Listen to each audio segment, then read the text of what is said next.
The girl, barely 8 years old, held the key to unlocking the Zombie King's power and was a key target for the leader of the human superpower organization, Skynet. Just moments before, after Duan Fei burned Ren Wang to death with flames, his evolution sensed an unprecedented crisis. By the time the Skynet leader dared to arrive, Duan Fei had already fled Skynet headquarters with Xin Yue and the severely injured Along, returning to Along's team's base at the bar. However, Along was currently critically injured and on the verge of death, kept alive by Duan Fei's energy from the evolution tree. Xiao Yun blamed herself, saying, "If I hadn't forcibly taken Xing Yue away, none of this would have happened." Since her sister was safe now, and Along had risked his life for her, there was no need to pursue the matter further. But what Duan Fei needed to confirm now was whether they were still Skynet members. Everyone unanimously agreed, "We will hold Along accountable for his actions and will never forgive Skynet." Thus, Duan Fei obtained Skynet's list of S-class warriors they were searching for. But what puzzled Duan Fei was, how could Skynet know the information of S-class awakened in advance? This all means there are reincarnated individuals in this world whose status was higher than mine in their past lives. Even Anya is on the list. Just as Duan Fei was asking about the cataclysmic organization, even a cadre like Xiao Yun knew very little.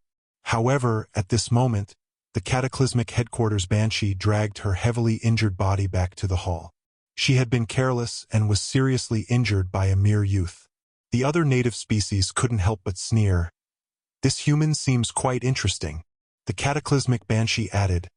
Thorn died at the hands of this human. Only now did these native species know the reason for Thorn's absence. But at this moment, the native species on the throne interrupted the meeting. "Don't forget our mission." Then Anya's figure appeared on the screen behind her. "Our goal is to find this. If it were our king who had never been sealed, couldn't you see that the king is already eager for something?" The native species became serious. "We will definitely find him." Afterwards, the demon walked up to the cataclysmic organization. "I'm also very interested in this human who injured you," said Rio. Meanwhile, Duan Fei helped Xin Yue upstairs to rest. "Brother, I'm still not over it. So much has happened." Duan Fei gently comforted Xin Yue. "Don't worry, Xin Yue. I'll protect you from now on." Just then, get out of class ended, and there was a knock at the door. Duan Fei's voice came from outside.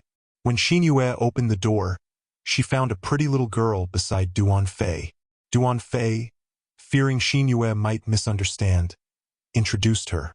"This is my sister, Duan Xin Yue." Xin Yue immediately smiled. "Duan Fei has finally found you. Sister, come in quickly." "Sister-in-law, oh wait, it's your older sister who brought you some food," Duan Fei instructed. "Take good care of Xin Yue for me. I won't come in. I'll go keep watch outside. You two can get some rest." After saying goodbye to Xin Yue, Duan Fei eagerly entered the temple. "By the way, you sensed the Heavenly King was in mortal danger just now. Why was that?" The evolution tree explained. "I could sense an astonishing." That feeling seemed familiar. Duan Fei immediately expressed his confusion. Could there be other reincarnated beings in this world? Although the evolution tree couldn't answer, it sensed that this Skynet was definitely a special organization, and that we had no chance of winning against it before I regained my memories. Duan Fei's eyes narrowed slightly. Was the difference in strength really that great? So, Duan Fei used a purification spell to sense the nearby plant-type zombies. He needed to heal Along's injuries as soon as possible. Under the evolution tree's perception, the answer was to head north. There, a huge amount of plant energy existed. It could not only save your friend but also enhance our strength. Meanwhile, inside the room, Zhang Xinyue and Xiaku were chatting idly. "By the way, when did you and your brother meet?" Xiaka's lips naturally curled up when she thought of this. "I've known Duan Fei for a while. The first time we met, he was being chased by a monster, but he miraculously fought back and killed it. Then he was unconscious for 4 days. He went crazy looking for you and even subdued a giant one-handed creature, Jin Bao, which terrified us. However, our good fortune didn't last long. our shelter faced its first major crisis. Duan single-handedly led a horde of tens of thousands of zombie chicken legs out to search for you. But when he learned the shelter was in danger, he appeared before me like a hero, becoming a true war god in our hearts. So, brother has become everyone's hero. Thank you. But I, as your sister, will also try my best to catch up with brother. At dawn, the first rays of sunlight illuminated the world, and Duan arrived. Breakfast and new clothes for Xinyue. I'll be waiting for you outside.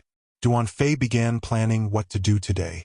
Next, they would go to the place mentioned by the evolution tree, and he could level up Xinyue along the way. After changing into clean clothes, Xinyue seemed much brighter, and I immediately praised her, saying that Xinyue looked beautiful in anything. It turned out that Duan had chosen clothes based on his previous life's Absolute Zero outfit. The choice seemed quite suitable. Then, the outgoing Anya introduced herself to Zio Bogu. Duan took off the hair clip pendant from his neck, saying, "Welcome back, Xinyue. Let me put this on you." After going downstairs, Duan briefly explained to Xiaoyun that they were going out to find a medicine to cure Along. Their mission was to protect Along, and they would return immediately after finding the Fountain of Life. Duan set off at dawn and didn't arrive near the plant-type monster until sunset. However, they encountered a small horde of level 1 and F-rank zombies, which wasn't very useful for Duan leveling up. His purpose in attracting the zombie horde wasn't for purification points, but to increase Xinyue's level. At this moment, Xinyue's Absolute Zero ability erupted. She had to become stronger. Ice spikes shot out rapidly at a speed of hundreds of centimeters per second, instantly carving a bloody path through the horde. Then, the remaining zombies gradually surrounded Xinyue, launching a methodical all-out attack.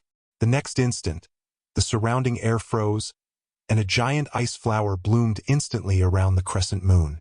To Duan surprise, the crescent moon, despite being only level 1, had managed to instantly kill a small group of zombies with her S-rank skill. After thousands of zombies died, the crescent moon successfully evolved into an S-rank. Xinyue humbly said, "If it weren't for everyone helping me all day, I wouldn't have evolved so quickly."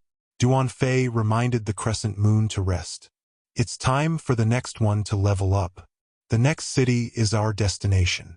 Upon arriving at the city where the plant monsters were stationed, the surrounding area was eerily quiet.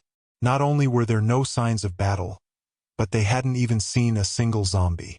Then, Little Cuckoo returned from her scouting mission. Duan heard from Little Cuckoo that there were a few zombies heading towards a cave in the wilderness. This reminded Duan that plant-type zombies couldn't walk and could only rely on attracting humans or other zombies. It seemed that this was their final target.